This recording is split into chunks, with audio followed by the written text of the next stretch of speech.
स्वागत है आपका ब्रेक के बाद दिल से दिल तक पॉडकास्ट में। हम बात कर रहे हैं professor doctor KG. Suresh ji, कुलपति माखनलाल पत्रकारिता विश्वविद्यालय के साथ। कुछ सवालों की श्रृंखला हुई है और कुछ सवालों की श्रृंखला अभी बाकी है।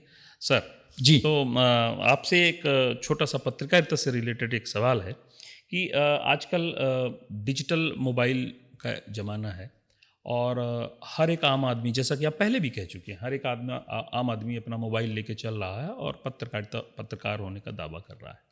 तो क्या ये जो एक्चुअल पत्रकारिता है उसके लिए तो बड़ा सा चैलेंज है। तो सवाल ये है कि how we are going to cope up this situation. इसमें 2-3 विषय है। जी। एक मेरा मानना है, जैसे मैंने कहा कि भाई एक न्यूनतम क्वालिफिकेशन ये तय करना बहुत ज़रूरी है। तो नेशनल मीडिया रजिस्टर बनेगा, स्टेट मीडिया रजिस्टर भी बन सकता है, जहां मान्यता प्राप्त एक क्वालिफिकेशन के आधार पर आपको ये तय करना है कि कौन पत्रकार है। लाइसेंस, पत्रकारिता का भी एक लाइसेंस होना चाहिए, जैसे लॉयर का होता है, डॉक्टर का होता है। चाहे उसको आप लाइसेंस मत कहें, आप परमिट कहें, आप कुछ और नाम दे दें, बिल्कुल, तो कुछ होना चाहिए, बट इट्स रिक्वायर्ड। हाँ, और जिसे अगर कल को अगर रद्द कर दिया तो आप मतलब आप गलत काम कर रहे हैं, उसके आड़ में आप अवैध काम कर रहे हैं, तो आपका काम बंद हो जाना चाहिए, है ना। तो ये एक होना चाहिए।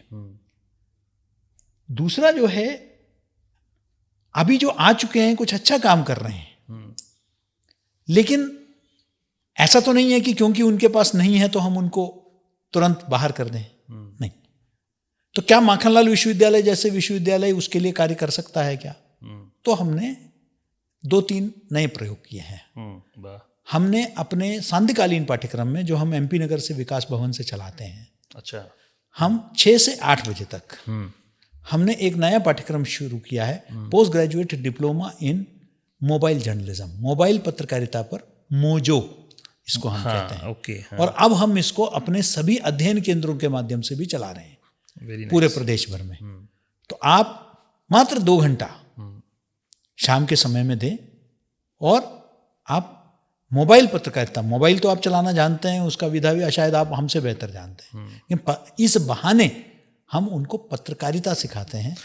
आपने इस नकारात्मक अप्रोच को सकारात्मक में जी, कन्वर्ट करने हमने का कह दिया कि हम उनको कैसे इक्विप करें।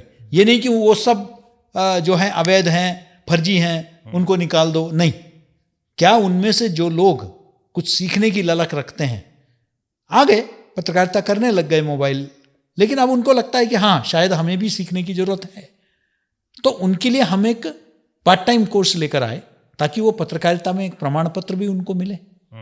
और उनको जो है इसी तरह सोशल मीडिया मैनेजमेंट, यानी कि इंस्टाग्रामर है, यूट्यूबर है, तो उसको मैनेज कैसे करें और उसमें से रेवेन्यू कैसे जनरेट करें, इस पे भी हमने पाठ्यक्रम शुरू कर दिया है, ताकि आपका जो है एक प्रमाण पत्र भी हो। भाई माखनलाल से हमने सोशल मीडिया मैनेजमेंट किया है, उसका प्रमाण पत्र भी हो और रोजगार का एक साधन भी हो। और तीसरा, हमने एक नई परंपरा अब शुरू कर दी है। अब हमने स्टेट प्रेस क्लब इंदौर के साथ मिलकर किया था, और छिंदवाड़ा में एक मीडिया संस्था के, एक मीडिया संघ है, उनके साथ मिलकर किया था कि अब हम जो भी पत्रकार संस्थाएं हमारे यहाँ आकर प्रशिक्षण पाना चाहते हैं, 1 दिन का, 2 दिन का, किसी विषयों को, उनको हम अपने यहाँ विश्वविद्यालय में हम 2 दिन का, 1 दिन का, उनके आवश्यकता अनुसार जो विषय पर वो चाहते हैं कि हमारे सदस्यों को एक तरह से बैक टू स्कूल अप्रोच, ये जैसे मैं इंदौर प्रेस क्लब गया था, बैक टू स्कूल, तो मैंने इंदौर के अपने मीडिया के साथियों को बताया, आप सब बहुत विद्वान हैं, शायद मैं भी आपके सामने कम जानकार हूँ, लेकिन आपको अच्छा लगेगा ना फिर से क्लासरूम में बैठना, हम आके आपको पढ़ाएंगे और कुछ नई बातें कहेंगे आपसे। डॉक्टर्स जो है वो लगातार, कितना बड़ा डॉक्टर क्यों ना हो, वो CME करता है, जिसको कहते हैं कंटिन्यूइंग मेडिकल एजुकेशन। यानी कि जो डॉक्टर 10 साल पहले कहता था कि शुगर के मरीजों को सिर्फ गेहूं खाना चाहिए, चावल नहीं खाना चाहिए, आज वही डॉक्टर कहता है कि नहीं, गेहूं में ग्लूटेन है जिससे शुगर बढ़ती है, तो गेहूं कम करो, चावल, बॉइल्ड राइस, ब्राउन राइस कम नुकसान करता है, बोलता है। क्योंकि जो विश्व भर में जो शोध हुआ है उसमें परिवर्तन हुआ है। तो क्या एक मीडिया कर्मी के नाते मैं 25 साल पहले पढ़ के निकला तो मेरा भी दायित्व तो नहीं बनता कि आज मीडिया में क्या हो रहा है इसको मैं समझूं? सर तो इसलिए सीएमई के तर्ज पर मैंने शुरू किया continuing media education. Continuing medical education की जगह कंटिन्यूइंग मीडिया, ये भी सीएमई है, मीडिया एजुकेशन। और आप आए, हमें एक पत्र दें, आवेदन दें कि हम ऐसा करना चाहते हैं, और वो हमारे यहाँ से सर्टिफिकेट लेके जाएंगे। तो अगर TV27 जब हमारे यहाँ कार्यक्रम करेगा, अपने लोगों का विचार कर, अपने जो कर्मचारियों के लिए प्रशिक्षण करेगा, विश्वविद्यालय के साथ मिले करके करेगा, तो वो जब निकलेगा तो उसको एक प्रमाण पत्र मिलेगा, उसको भी एक कॉन्फिडेंस आएगा। ऐसा नहीं हूँ मैं। तो ये हमने जो है, और आज कई संस्थाएं, यही नहीं, जनसंपर्क विभाग, हम जनसंपर्क के अंतर्गत कार्यरत एक विश्वविद्यालय है, हम उच्च शिक्षा विभाग में नहीं आते हैं। अच्छा, जनसंपर्क, हम जनसंपर्क के अंदर। और 2020 सितंबर में, अक्टूबर नवंबर में तत्कालीन मुख्यमंत्री जी ने, शिवराज जी ने एक आदेश निकालकर माखनलाल विश्वविद्यालय को अधिकृत किया है कि जनसंपर्क के अधिकारियों का प्रशिक्षण और परीक्षण माखनलाल करेगी। और माखनलाल ने ऐसे कई बैच जनसंपर्क के अधिकारियों का निकाल लिया है। और यही नहीं, हाल ही में हमने पिछले वर्ष जनसंपर्क विभाग के माध्यम से सोशल मीडिया इन्फ्लुएंसर्स का हमने 3 दिन का कार्यशाला किया। अरे वाह! यानी कि जितने मध्य प्रदेश में सोशल मीडिया इन्फ्लुएंसर्स हैं, उनके लिए हमने टेक्नोलॉजी को रिलेटेड, कंटेंट रिलेटेड, हमने उनके लिए कार्यशाला। तो हम मात्र विद्यार्थियों के लिए नहीं है, वर्किंग जर्नलिस्ट के लिए भी हम एक प्रशिक्षण संस्था है। बहुत बढ़िया। तो हम समाज में हमारी जो सार्थकता है वो बनी रहे। ये नहीं कि मात्र हम विद्यार्थियों को, आप जैसे कह रहे थे कि भाई हर साल निकालते हैं, वही नहीं, जो ऑलरेडी इंडस्ट्री में आ चुके हैं उनका भी नियमित प्रशिक्षण, अपग्रेडेशन, तो वो हम करते हैं। ये तो बड़ा अच्छा इनिशिएटिव है जी। और जैसा कि आपने कहा कि continuation in the media education क्रांतिकारी है। पर जब मोजो की बात चल रही है और ये क्रांतिकारी सोशल मीडिया इन्फ्लुएंसर की बात चल रही है, तो जो हमारा प्रिंट मीडिया है, हमारा मैगजीन है, हमारा टीवी है, इस डिजिटल क्रांति में कहाँ स्टैंड करेगा भविष्य में सर? जी देखिए, मेरी जहाँ तक जानकारी है, आज भी टाइम्स का जो वेबसाइट है वो सबसे ज़्यादा हिट्स ले रही है डिजिटल मीडिया में। आज ऐसा कोई अखबार नहीं है जिसने अपना डिजिटल, उसका वेबसाइट नहीं है, चाहे जागरण हो, भास्कर हो, सब ने अपने माध्यम से जो है आज डिजिटल प्लेटफॉर्म का उपयोग कर रहे हैं। आज मेरे रिपोर्टर मित्र हैं अखबारों में जो काम करते हैं, एक समय था जब वो रात को 7-8 बजे जाके वो समाचार अपना फाइल करते थे। आज वो कहते हैं कि हमें तुरंत फाइल करना है। मैंने कहा क्या न्यूज़ एजेंसी बन गई है क्या? कहते नहीं, हमारा जो वेब एडिशन है उसके लिए हमको फाइल करना पड़ता है। कई बार मुझे बड़ा ताज्जुब होता है कि हम यहाँ से प्रेस रिलीज इश्यू नहीं होते, उसका डिजिटल में अखबारों में हमारे पास लिंक आ जाता है, उसी दिन आ जाता है। बिल्कुल सही बात है। तो मैं समझता हूँ कि अब अखबार भी समझने लगे हैं और उसमें उन्होंने सब्सक्राइबर मॉडल भी लगाया है कि आपको जो है उसमें सब्सक्रिप्शन के आधार पर आपको समाचार आपको प्राप्त होगा। कई बड़े अखबारों ने उसको भी शुरू कर लिया है, तो ऐप के माध्यम से वो कर रहे हैं। मैं समझता हूँ कि बड़े अखबारों ने तो अडॉप्ट कर लिया है, छोटे अखबारों में अभी भी वो एक चुनौती है, इसमें कहीं कोई दो राय नहीं। और अब तो बड़े बड़े इवेंट्स भी कराने लग गए हैं मीडिया घराने, नए नए इनिशिएटिव्स ले रहे हैं। जिसके तो आपको ऐसा नहीं लगता कि आने वाले समय में मैगजीन, पत्रिकाएं और अखबार जो प्रिंट मीडिया है वो पूरा डिजिटल में कन्वर्ट हो जाएगा? ये देखने को नहीं, देखिए विश्व भर में तो यही देखने को मिल रहा है कि धीरे धीरे मीडिया लुप्त हो रही है, लेकिन भारत के आंकड़े देखेंगे तो अभी भी जो है हमें ग्रोथ दिखाई देता है। उसका एक कारण जो है भाषाई पत्रकारिता में पाठकों की संख्या में इजाफा हुआ है। लोग अपने भाषा में आज समाचार पत्र पढ़ना चाहते हैं, इसलिए स्थानीय स्तर पर अभी मल्टी सिटी एडिशंस आने लग गए हैं। कई छोटे छोटे कस्बों से भी जो है संस्करण प्रकाशित होने लगे हैं। लोग अपने क्षेत्र के बारे में जानना चाहते हैं। तो इसलिए चाहे वो छोटा कस्बा क्यों ना हो, उसका अपना एक सप्लीमेंट निकालते हैं अखबार, और उसमें सब लोग चाहते हैं कि हमारे क्षेत्र से जुड़ा हुआ समाचार जो है वो उस। तो क्या ये उपयोगिता इसलिए बनी हुई है कि भारत बड़ा देश है जियोग्राफिकली? बिल्कुल, विविध भाषाओं इसमें का कहीं नहीं, और इसका क्षेत्र में ही मैंने कहा ना, वो कहते हैं कि भाई इतने कोस के अंदर तो भाषा बदल जाती है हमारे यहाँ। तो वो क्षेत्रीय जो विविधता है वह भी एक बहुत बड़ा कारण है जिसके चलते जो है लोगों की रुचि बनी हुई है अपने स्थानीय मुद्दों को लेकर। देखिए, पश्चिम में ऑस्ट्रेलिया जैसे मुल्क है जहां ऑस्ट्रेलिया, न्यूजीलैंड, इन मुल्कों में कम्युनिटी न्यूज़पेपर्स का कॉन्सेप्ट है, यानी कि उस विशेष स्थानीय समाज के लिए वहां पर वहां एक अखबार निकलती है जिसको हम लोग लोकल बोलते हैं, है ना। और आज हमारे बड़े बड़े अखबारों ने उस कम्युनिटी न्यूज़पेपर की भूमिका में वो आ गए हैं। अब वो हर छोटे कस्बे के लिए, छोटे शहर के लिए वो अपना एडिशन निकाल रहे हैं। और मुझे आने वाले दिनों में ये स्पष्ट दिखाई दे रहा है कि अब तो वो दिन भी दूर नहीं होगा जब तहसील स्तर पर भी जो है समाचार पत्र अपने संस्करण जब आप निकालेंगे। इतनी सकारात्मक रूप से इन सब चीज़ों की बातें कर रहे हैं भारत के परिप्रेक्ष्य पे कि हमारा डाटा बढ़ रहा है, इन सब चीज़ों, नहीं आंकड़े बता रहे हैं, नहीं मेरा वैज्ञानिक आंकड़े हैं। बिल्कुल बिल्कुल, मैं भी उनके समर्थन कर रहा हूँ। तो हम दूसरी तरफ यदि स्वतंत्र पत्रकारिता और उससे जुड़े हुए रोजगारों की बात करें तो मेरा ऐसा मानना है कि अवेयरनेस की कमी है, या कि एमएसएमई में लोन लेने की प्रक्रिया हो कि यदि हम अपना प्रेस स्थापित करना चाहते हैं, अपना एक रोजगार मीडिया का स्थापित करना चाह रहे हैं, तो एमएसएमई हो या कि बैंक ऋण हो, जो भी योजनाएं हैं, तो क्या बैंक प्रिफर करता है एक पत्रकार को लोन देना? मैं वही बता रहा हूं, क्योंकि उसमें अभी भी हमने इंडस्ट्री स्टेटस नहीं दिया है। मीडिया को आज भी हम सर्विस सेक्टर में मानते हैं। मीडिया को उद्योग, हम कहते हैं मीडिया उद्योग, लेकिन मीडिया को उद्योग का दर्जा नहीं मिला, और जब तक उद्योग का दर्जा नहीं मिलेगा तब तक लोन नहीं मिलेगा बैंक से। ये भी हमें समझने की आवश्यकता है।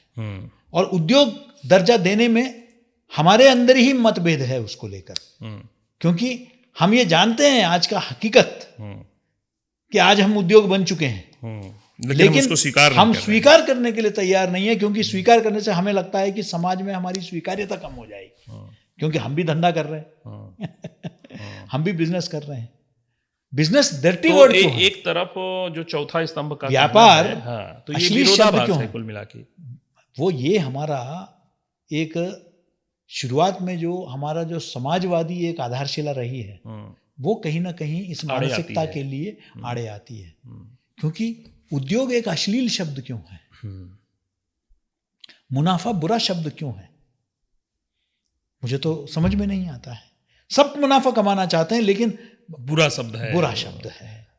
पैसा कमाना बुरा है ना। ये मैं समझता हूं एक तरह से हमारा हिपोक्रेसी है, दोगलापन है ना। चाहे वो एजुकेशन का सेक्टर हो, चाहे पत्रकारिता का सेक्टर हो, दोनों में ये लागू हो रहा है। हाँ, उद्योग है तो हम तो उद्योग हैं, तब उद्योग का स्टेटस हमको मिलेगा। तो क्या ये सरकारों में ये साहस आ पाएगा कभी? किसी नहीं, सरकारों में ही नहीं, बाकी हमको भी ये साहस दिखाना पड़ेगा। हम कहेंगे नहीं, हम तो मिशनरी है, हम तो समाज में बदलाव लाने वाले, हम तो क्रांतिकारी है, और हम इसको होने नहीं देंगे।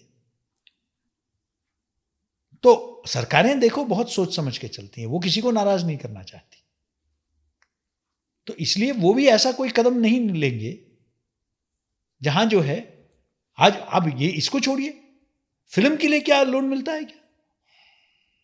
आज अगर आप एक डॉक्यूमेंट्री, उसको तो इंडस्ट्री का दर्जा प्राप्त, एक डॉक्यूमेंट्री बनाना चाहते हैं, क्या फिल्म के लिए मिलेगा? नहीं, उसमें तो फाइनेंसर मिलते हैं, लेकिन पत्रकार का को टैग लगा है पत्रकार का तो नहीं मिलता, नहीं मिलेगा, है ना। नहीं, फिल्म के डॉक्यूमेंट्री मेकर्स कहते हैं कि हमको नहीं मिलता है, जो इंडिपेंडेंट है। बड़े ब्रांड वाले तो चले जाते हैं, है ना, शाहरुख खान साहब को मिल जाएगा, है ना, लेकिन वो दूसरे को नहीं मिलेगा। तो ये मैं समझता हूं कि ये एक डाइकोटोमी है, और इसको हमें रिजॉल्व करने की आवश्यकता है। तभी जाकर जो है बैंक भी तो कहीं ना कहीं हमको, और उसके पीछे एक परसेप्शन भी है ना। मैंने यही कहा आपसे, लोग, आपको मालूम है कि अगर मैं साबुन की कंपनी को पैसे दे रहा हूं तो लोग साबुन खरीदेंगे। हम्म, मीडिया कंज्यूमर पैसे देने के लिए तैयार है नहीं, बैंक भी तो देखेगा ना कि आपने यूट्यूब चैनल, आपका इनकम कहाँ से आएगा? हम्म, तो सब्सक्राइबर लोग मिलते नहीं है। बैंक भी तो पैसा दे रही है भाई, पब्लिक का पैसा है उसके पास, वो क्यों देगी आपको?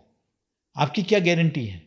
मुझे मालूम है कि ये चीज तो बिकेगा, लेकिन ये कौन खरीदार है इसके? तो मीडिया आज बाजार में खड़े होकर बता रहे हैं पब्लिक को कि मेरे किस्मत के खरीदार अब तो आ जा। तो अब हमको तो कुल मिला के पत्रकारिता फिर वहां पर उस तरह का प्रोफेशन हो गया कि जो आपकी प्रोफेशन हॉबी है है। साहब, आप एक्सेप्ट करो ना करो, ये प्रोफेशन है। हाँ, profession with a noble objective. जहां पर पैसे का कोई स्थान नहीं है। हाँ, एक नोबल ऑब्जेक्टिव है। वही मैं कह रहा हूं, जहां पर पैसे का कोई स्थान नहीं है। हाँ, जहां, हाँ, हम चाहते हैं कि इतना मिले, साई Survive- इतना सर- जीजिए, जामे कुटुंब समाए, मैं भी भूखा ना रहूं ना साधु भूखा जाए, सर, इतना तो हो सर कि मेरा संपादक जो है भूखा ना रहे। वो भूखा ना रहे, हम्म, है ना, मेरा कर्मचारी भूखा ना रहे, इतना आए। लेकिन मेरा उद्देश्य जो है समाज को जागरूक करना है, वो ओझल नहीं होना चाहिए। तो हम प्योरली जो है साबुन बेचने वाले नहीं हो सकते। ये it can not be A commodity है, इंडस्ट्री है, इतना हमको कमाना है कि हम सस्टेन कर जाए, अपने स्वतंत्रता को बनाए रखें, इतना होना चाहिए हमारे पास। अभी हालिया लोकसभा का चुनाव हुआ, रिजल्ट आए, एग्जिट पोल बहुत सारी पत्रकारिता वाली एजेंसियों के गलत निकले, इस पे सवालिया निशान नहीं बनता है क्या आपकी नज़र से? उसका कारण है कि हमने होमवर्क नहीं किया। तो लेकिन वहां पर पत्रकारिता पे तो क्वेश्चन मार्क लगा। नहीं, एक तो पत्रकारिता को इसमें पढ़ना नहीं चाहिए, मेरा मानना है, ये हमारा काम नहीं है। Let us leave it to psephologist.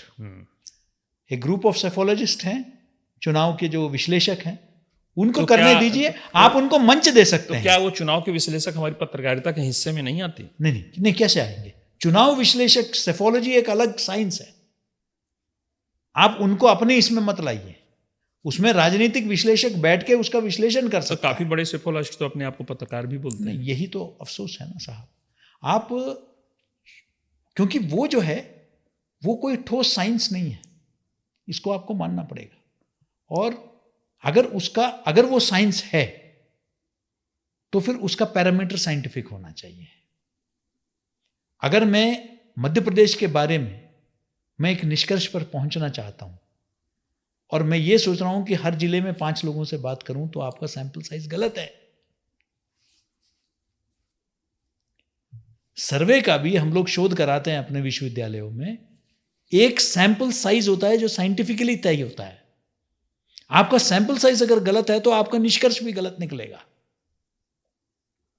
तो अगर आपका सैंपल साइज गलत है, आप 5 लोगों से आप भोपाल में बात करेंगे और उसके बाद भोपाल की जनता का रुख उसके आधार पर आप तय करेंगे, तो गलत होगा साहब।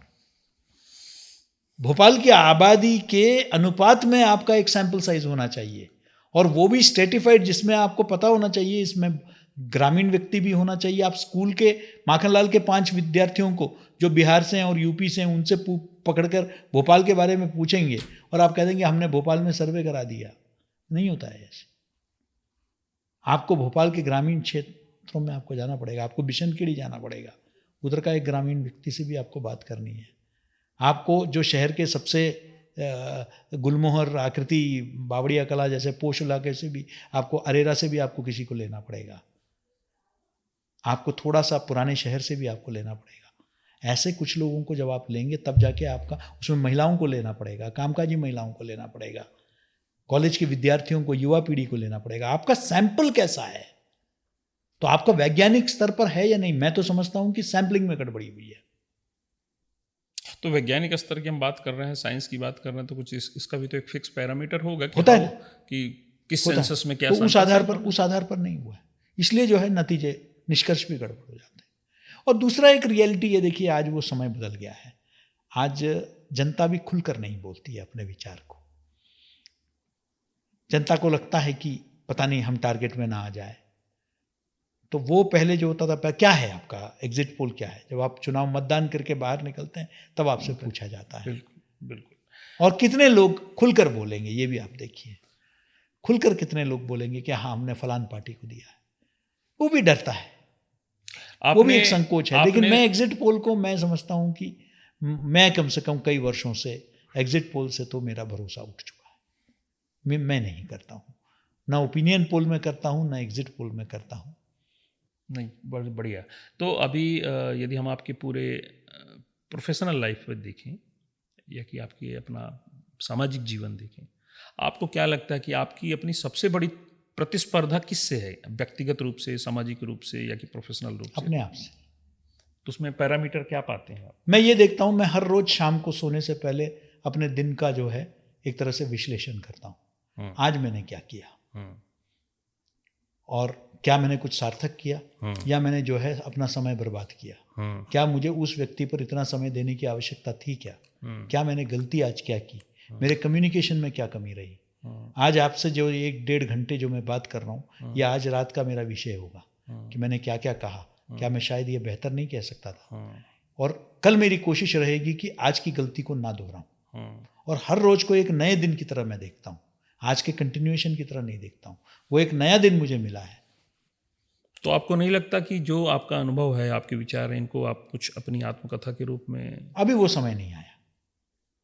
अभी तो वो अंग्रेजी में रॉबर्ट फ्रॉस्ट का लाइन है कि that woods are lovely, dark and deep, but I have promises to keep and miles to go before I sleep. Miles to go before I sleep. तो अभी पुस्तक लिखने बैठ गया तो गड़बड़ हो जाएगा। तो निश्चित ही काम बहुत है। नहीं, बढ़िया। तो miles to go before you have to sleep, आपको बढ़ते जाना है, जब अभी लंबा सफ़र तय करना है।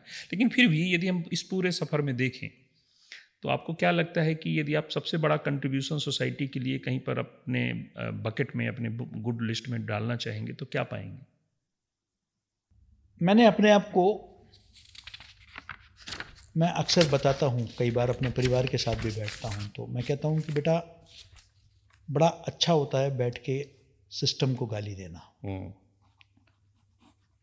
लेकिन 10 साल बाद, 20 साल बाद जब मैं सभी इन सब पदों से मुक्त हो जाऊंगा, जिम्मेदारियों से, और मैं बैठ के पलट के देखूंगा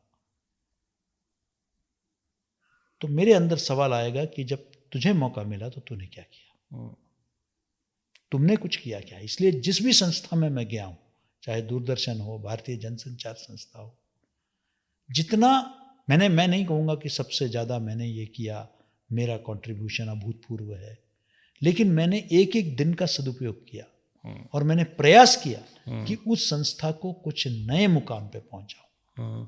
और पिछले 4 वर्षों में मैंने, और उसमें 1.5 वर्ष तो मेरा कोरोना में ही निकल गया, 2.5 वर्षों में मैंने विश्वविद्यालय में बहुत बड़े बदलाव किए हैं। इस बात की मुझे संतुष्टि है। देखिए, मैं अभी भी कहता हूं कि विश्वविद्यालय में बहुत काम बाकी है, बहुत कुछ करना, लेकिन जितना भी किया वो लेकिन मुझे लगता देता है, मुझे संतुष्टि है इस बात का कि इस इतने कम समय में मैंने विश्वविद्यालय के को बहुत सकारात्मक मैंने अपनी तरफ से प्रयास किया। टीम वर्क है।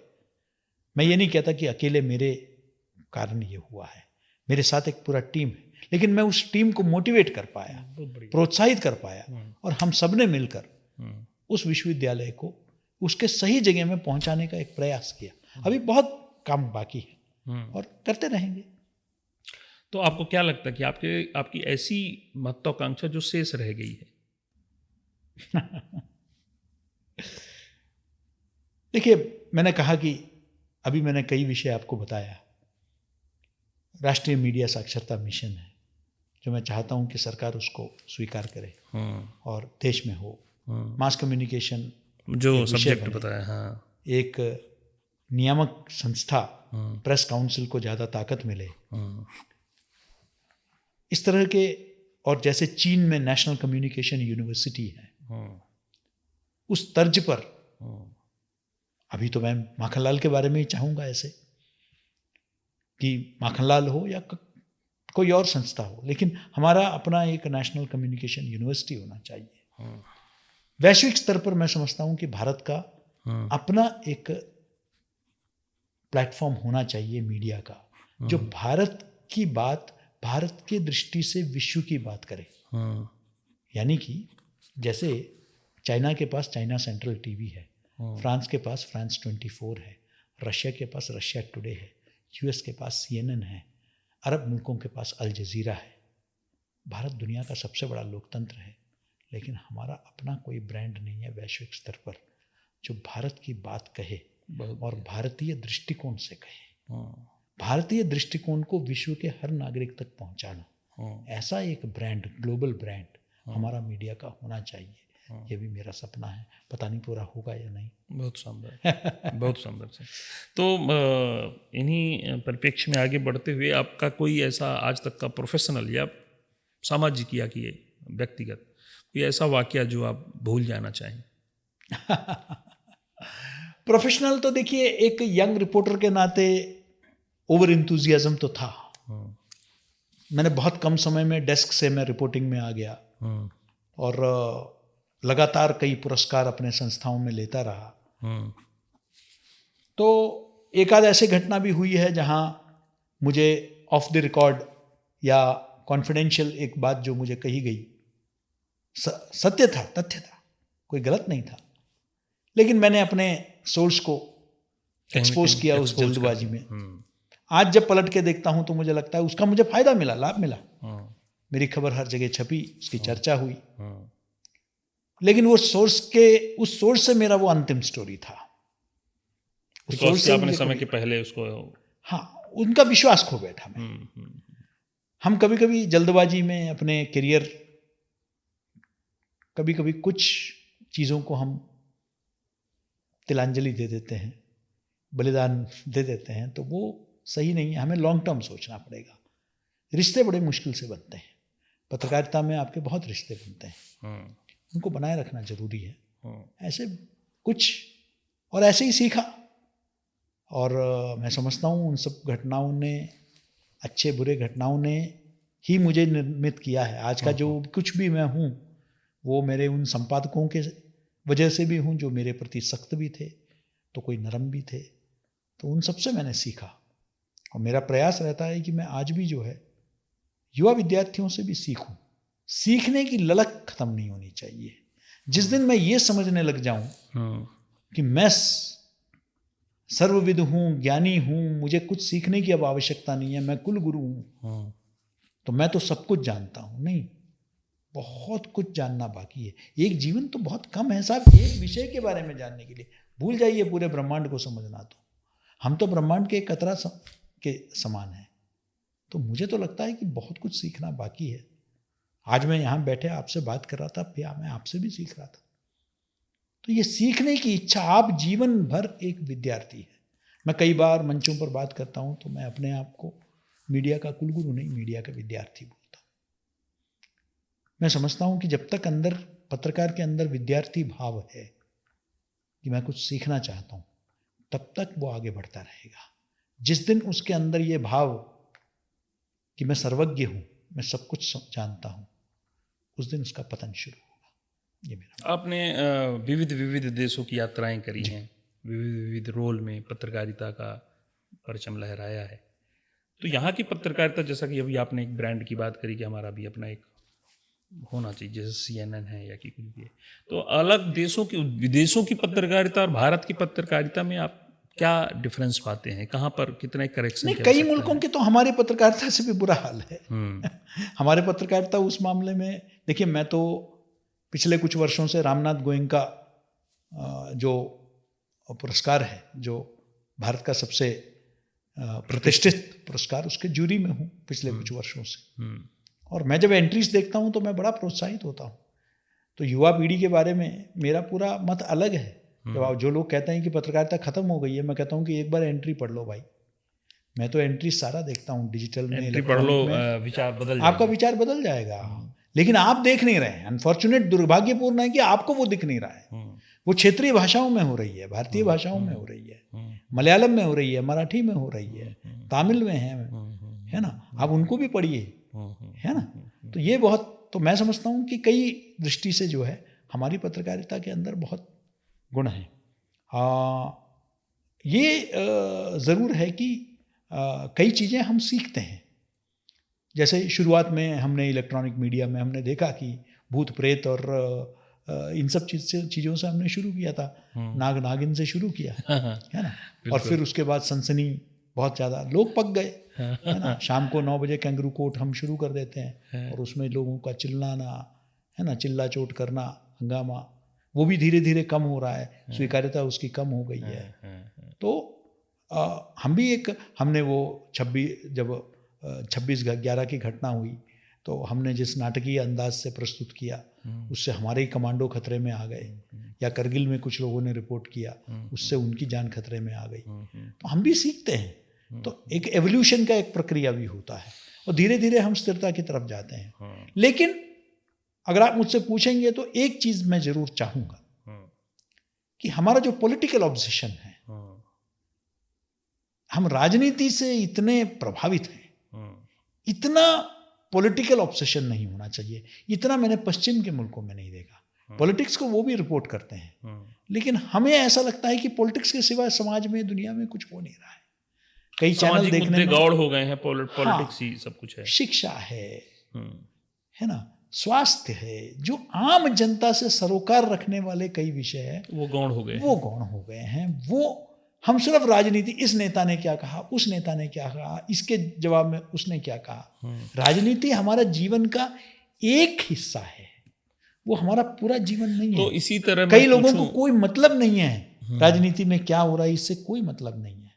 ये जो ऑब्सेशन हो रहा है, इसके कारण एक राजनीति के प्रति भी आम जनता में भी एक नकारात्मक, जो लोकतंत्र के लिए हानिकारक है।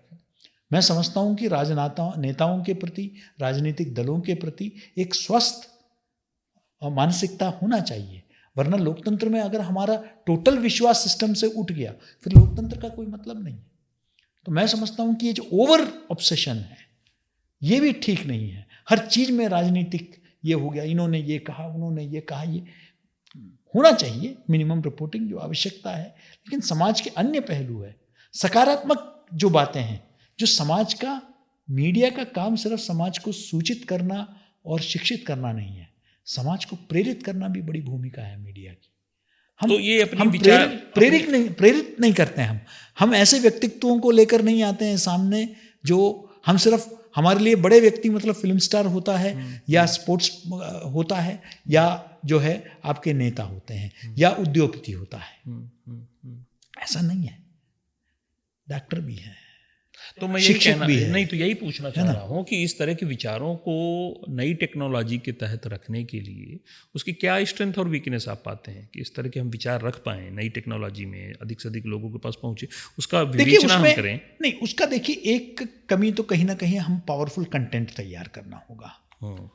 मैं समझता हूँ कि कंटेंट जो है वो अगर पावरफुल नहीं है, आप एक अच्छे खबर के प्रति, सकारात्मक खबर के प्रति भी लोगों को जो है आप उनका एक क्लिपिंग काफ़ी है आपके पूरे देश की भावना को। अभी जब हमारे सेना के जवानों को, शहीद जवानों को, उनके परिवारों को सम्मानित कर रहे थे तो एक वीडियो क्लिप आया, एक बहुत ही हमारे एक वीर जवान शहीद की पत्नी, बहुत कम उम्र की बिटिया है, उसको जब वो पदक दिया गया तो वो सफ़ेद साड़ी में वहाँ उस बच्ची का पूरे देश में एक उसके प्रति एक सहानुभूति और एक श्रद्धा, सेना के प्रति एक सम्मान, ये सारा कुछ, ये भाव भी मीडिया ने ही जगाया। वो क्लिपिंग जब आपने वायरल किया तो शक्ति है, हम क्या दिखाते हैं कंटेंट में ये मायना रखता है। The powerful content matters. बिल्कुल।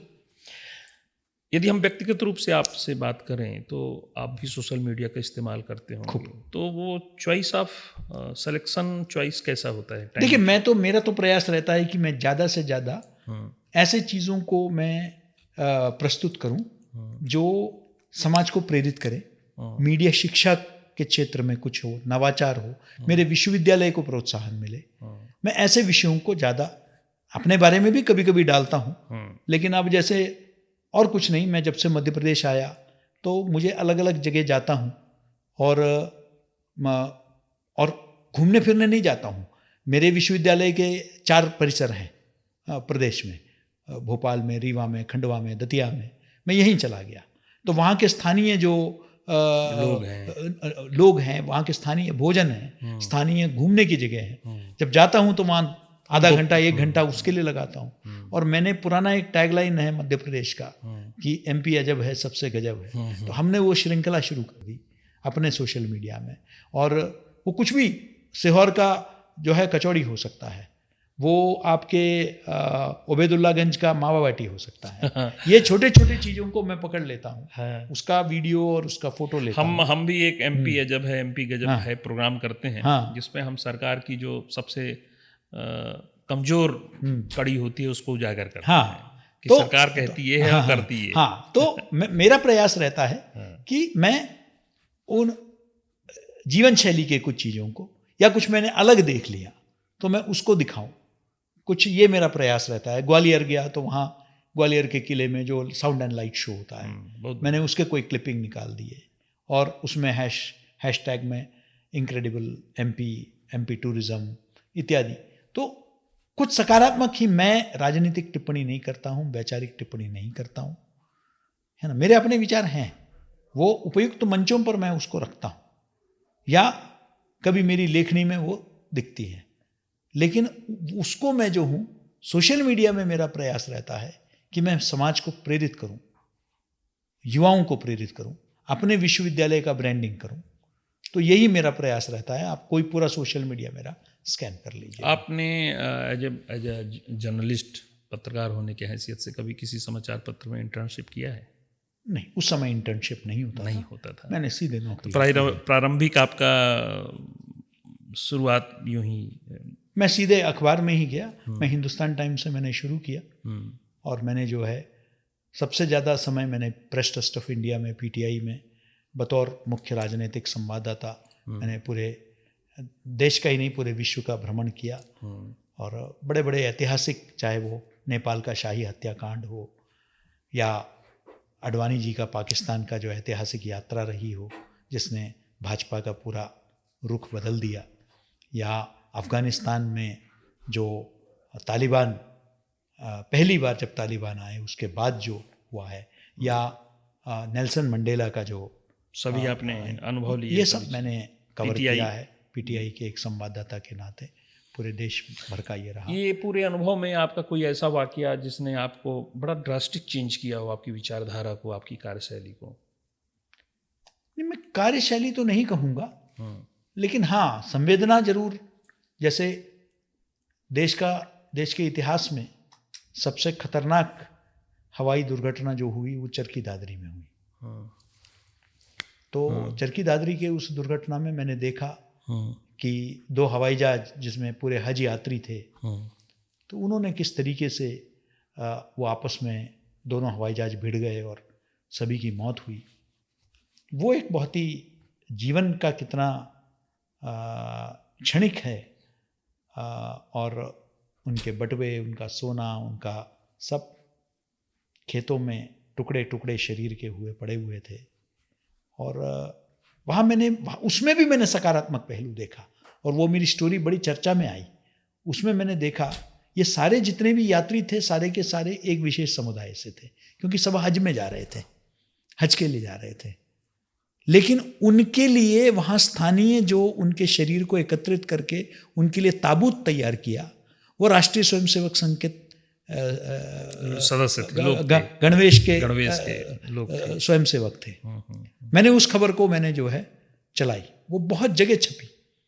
तो कई लोगों ने कहा, अरे आपने इसको, ये क्या मतलब आरएसएस को? मैंने कहते मैंने जो देखा उसको रिपोर्ट किया, मैं इसको कैसे नकार सकता हूं? मैं अपने आंखों से देख रहा हूं।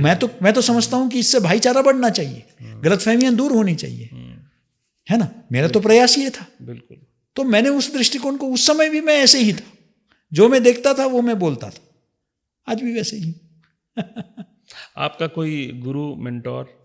मैंने सबसे सीखा है, सबसे सीखा है। मैं ये कहूँ कि मेरे एक विशेष गुरु है, ऐसा नहीं है। मैंने सबसे सीखा है, जहाँ रहे वहीं सीखा, जहाँ रहे वहाँ सीखा है। मेरे संपादक जैसे पीटीआई में थे, उनसे मैंने एक चीज़ जो सीखा है, हर एक से कुछ ना कुछ सीखा है। अपने टीम का साथ देना, टीम वर्क। मुझे याद है कि जब मैं कश्मीर में मैंने ये एक्सपोज किया कि उस वक़्त के सत्ताधारी दल के जो कार्यकर्ता थे वो आतंकवादियों को शह दे रहे थे, मैंने उसकी रिपोर्टिंग की, तो उस वक़्त के तत्कालीन मुख्यमंत्री ने मेरे खिलाफ प्रेस कॉन्फ्रेंस की। अच्छा। हाँ, और उन्होंने मेरे बॉस को फ़ोन किया और कहा कि ये व्यक्ति हमें बदनाम कर रहा है, इस पर कार्रवाई होनी चाहिए। तो उन्होंने कहा कि कौन है, कौन रिपोर्टर है? कह दिया कि आपके दिल्ली से कोई सुरेश आया है। कह दिया केजी सुरेश आए हैं। कह दिया कि I stand by his report, वो कभी गलत रिपोर्टिंग नहीं करेगा। मैंने उनसे सीखा कि किसी भी, ये नहीं कि किसी बड़े आदमी ने फ़ोन कर दिया तो आप अपने टीम का हाथ छोड़ दोगे। Very nice. आपको अपना टीम को हमेशा, और मैंने चाहे भारतीय जनसंचार संस्था में रहा, मेरे मतभेद हो सकते हैं मेरे कर्मचारियों के बीच में, किसी अधिकारी, मनभेद नहीं, लेकिन उन पर कोई आपत्ति आई तो मैं उनको बचाने के लिए सबसे आगे खड़ा रहूंगा, चाहे मुझ पर उसका परिणाम कुछ भी हो, मैं उसको झेलने के लिए तैयार हूँ, क्योंकि मैं मुखिया हूँ तो मुझे अपने टीम को संरक्षण देना है। ये मेरा स्टैंड रहा है। तो इतने व्यस्ततम शेड्यूल में, इतना व्यस्ततम आपका अपना कैरियर भी रहा, बड़ी जिम्मेदारियां भी रहे, साउथ से बिलोंग कर रहे हैं, नॉर्थ में कार्यरत हैं, परिवार के लिए समय कैसे मैनेज? परिवार के लिए तो कम समय, मैं इसमें संकोच नहीं करूंगा, परिवार ने भी इस बात को स्वीकार कर लिया है ना। आज भी मेरा पत्रकारों वाला लाइफस्टाइल है, ऐसा नहीं कि पिछले 10 वर्ष से मैं प्रशासनिक पदों पर रहा हूँ, और मैं आराम से 6 बजे घर जा सकता हूँ। मेरे ऊपर ऐसा कोई जो है परेशानी नहीं है, हाँ, दबाव नहीं है कि मैं नहीं जाऊँ। लेकिन आज के तारीख में भी मैं 9:30-10 बजे तक मैं कार्यालय में रहता हूँ, मेरा कार्यालय चलता रहता है, शनिवार रविवार भी काम करता हूँ। इनफैक्ट अब मैं अगर 5 बजे घर चला गया तो शायद वो चिंतित हो जाएंगे कि क्या हुआ, क्या हो गया? सब ठीक तो है, पूछते हैं।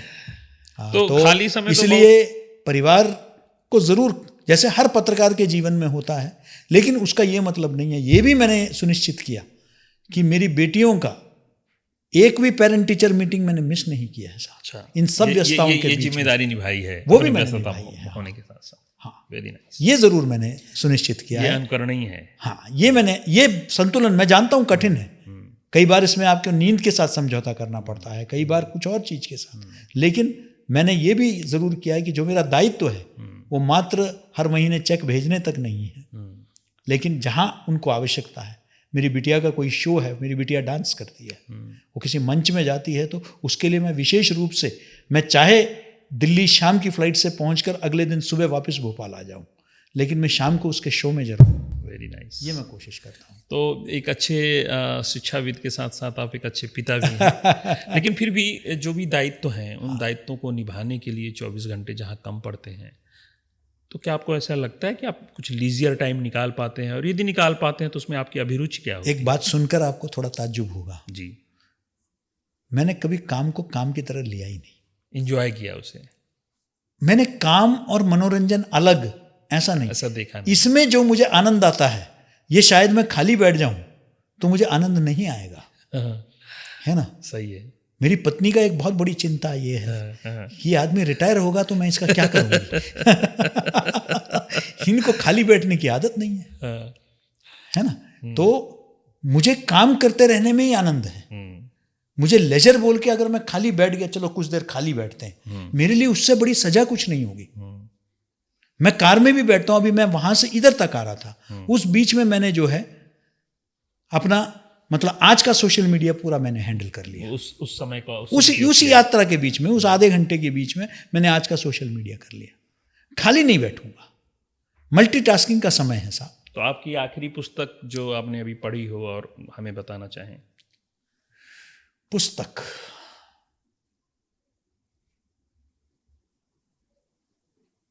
समय लगेगा मुझे याद करने में, लेकिन कुछ पत्रकारिता से ही संबंधित। लेकिन लंबा समय हुआ इसका मतलब पढ़े हुए। हाँ। और कोई मूवी जो आपने आखिरी देखी हो ऐसी?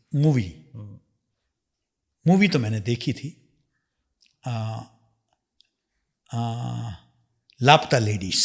अच्छा, लापता लेडीज। और अगर मैं आज दिल्ली कल जा रहा हूँ तो मन में तो है कि रविवार को जो है बच्चों के साथ जो है मुझे कल की देखना है। कल की देखना चलिए, बढ़िया बढ़िया बढ़िया। कम से कम व्यस्ततम समय में आप परिवार को समय दे रहे हैं और हाँ, ऐसी हाँ, विचारधारा के साथ। जी। कोई यादगार लम्हा ऐसा जो आपको रोमांचित करता है, आपको प्रफुल्लित करता है और आप हम लोगों के साथ साझा करना चाहेंगे? पत्रकारिता में जो अनुभव हुआ है या कैसे? ओवरऑल लाइफ में कभी भी?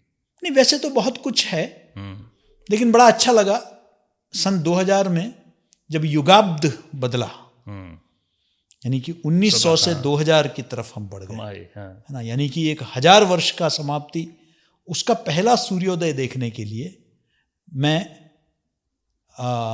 कछाल द्वीप, हम्म, अंडमान निकोबार में कछाल द्वीप में गया, हम्म, और तत्कालीन पर्यटन मंत्री जो है हम्म, सुश्री उमा भारती थी, अच्छा, उनके साथ हम लोग मिलकर एक क्रूज जहाज में हम लोग गए थे, पत्रकार सब, और उसको कहते थे कि इस युगाब्द का पहला सूर्योदय है। वो वाकई एक यादगार लम्हा है। कि वो सन 2000 हाँ, 1999, यानी कि पूरा 1001 से लेकर 1999 उतना खत्म होकर 2000 शुरू हो रहा है।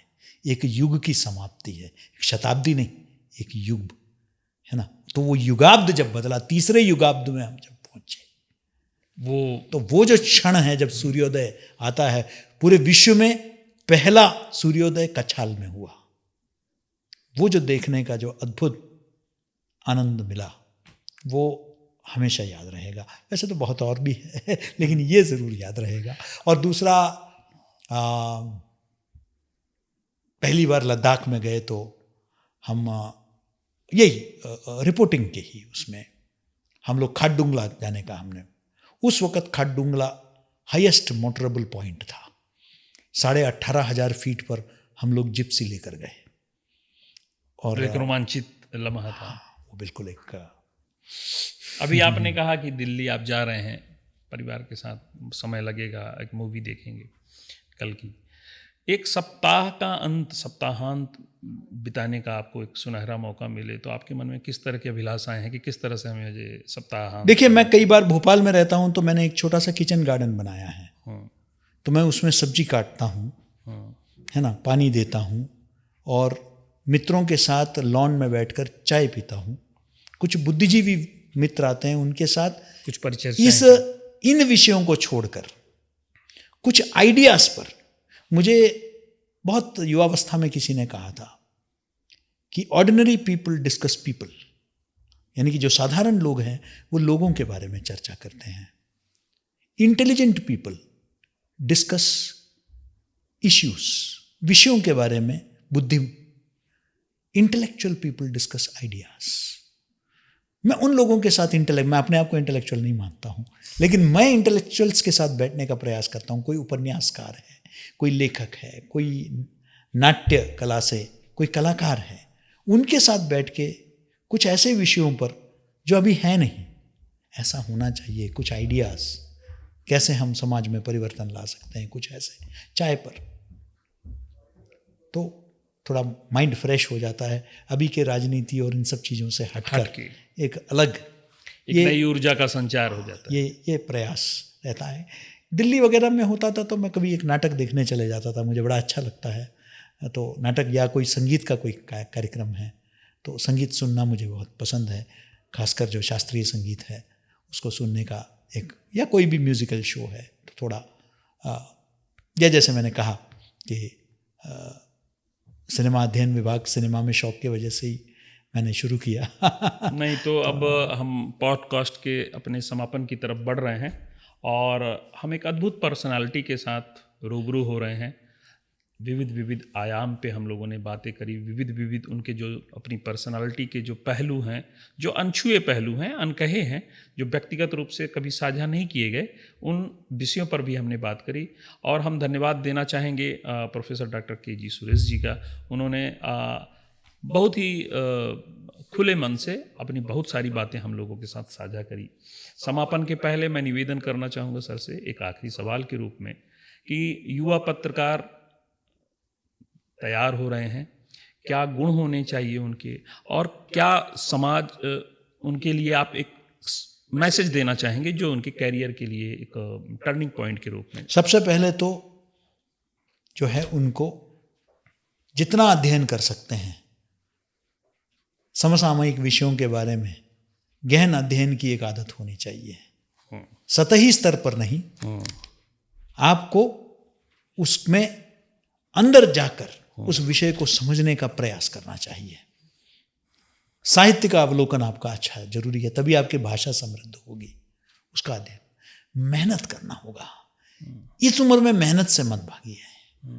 मैं सच बता रहा हूँ, मैं कई अपने युवा पीढ़ी को जब भी अभी फेयरवेल होता है हमारे यूनिवर्सिटी में मैं जाता हूँ तो मैं कहता हूँ कि शुरुआत में ही पैसे के पीछे मत जाना।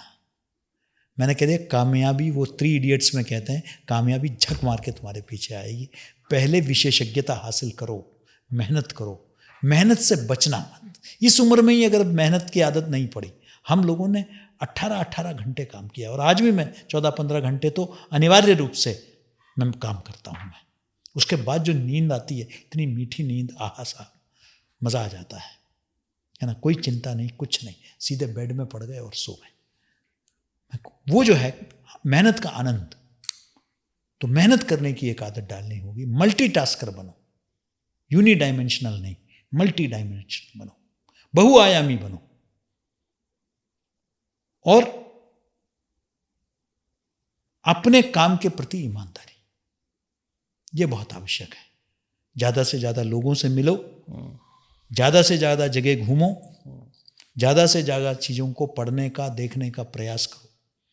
मैं आज भी कहता हूँ, कई जगह मुझसे पूछते हैं सर आप बड़े अच्छे वक्ता हैं, आपने तो हज़ारों किताबें पढ़ी होंगी। मैंने कह दिया कि हज़ारों किताबें पढ़ने से ज़्यादा मैं हज़ारों लोगों से मिल चुका हूँ और मैं जहाँ भी जाता हूँ बहुत मैं देखता हूँ, आई एम एन ऑब्जर्वर। मैं हर चीज़ को देखता हूँ, उसमें से बहुत कुछ ग्रहण करता हूँ और वो सब मेरे जो व्याख्यान, मेरे वक्तव्य, उसका आधार बनता है। तो ऑब्जर्व करना सीखो, अपनी आँखें और कान को खुला रखो, मुंह को सिर्फ आवश्यकता है तभी खोलना। बहुत बहुत धन्यवाद सर आपका, और इस शानदार समय के लिए, शानदार परिचर्चा के लिए और लोगों के लिए एक शानदार संदेश देने के लिए। अभी हम बात कर रहे थे माखनलाल चतुर्वेदी पत्रकारिता विश्वविद्यालय के कुलगुरु प्रोफेसर डॉक्टर के जी सुरेश जी के साथ। धन्यवाद सर।